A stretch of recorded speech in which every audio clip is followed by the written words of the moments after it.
Hi வணக்கம். நம்ம இன்றைக்கி ரேஷன் துவரம் பருப்பில் எப்படி பருப்பு குழம்பு செய்கிறதுன்னு பார்க்கலாம் வாங்க.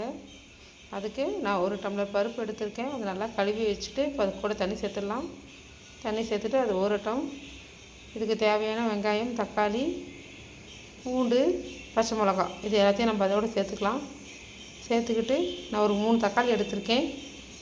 வெங்காயம் அதே போல் வெங்காயமும் 3 எடுத்திருக்கேன். இப்போ எல்லாத்தையும் குக்கரில் மாற்றிடலாம்.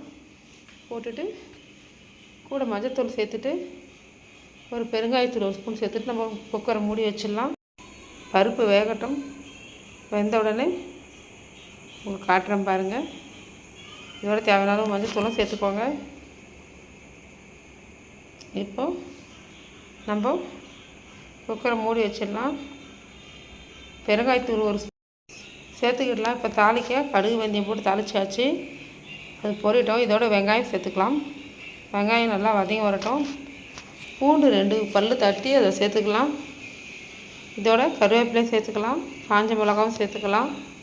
எல்லாம் நல்லா வதங்கட்டும். நல்லா பொன்னிறமாக வதங்கட்டும். மிளகாவை நீங்கள் சின்ன சின்னதாக உடச்சி கூட போட்டுக்கலாம். நான் முழுசாகவே போட்டிருக்கேன். இப்போ கருவேப்பிலை சேர்த்துட்டேன்.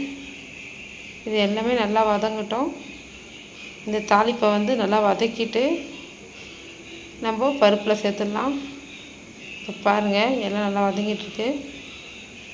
இப்போது இந்த தாளிப்பை நம்ம பருப்போடு சேர்த்துடலாம். சேர்த்தாச்சு. இது கொஞ்ச நேரம் கலந்து விட்டு கொதிக்க விடலாம். இப்போ பாருங்கள் கொதித்த உடனே காட்டுறேன்.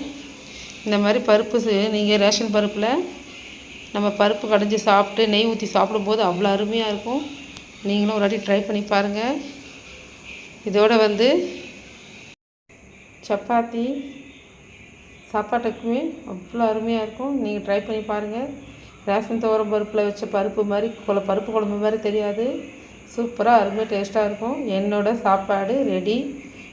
நீங்கள் செஞ்சு பார்த்துட்டு எனக்கு கமெண்ட் பண்ணுங்கள். தேங்க்யூ.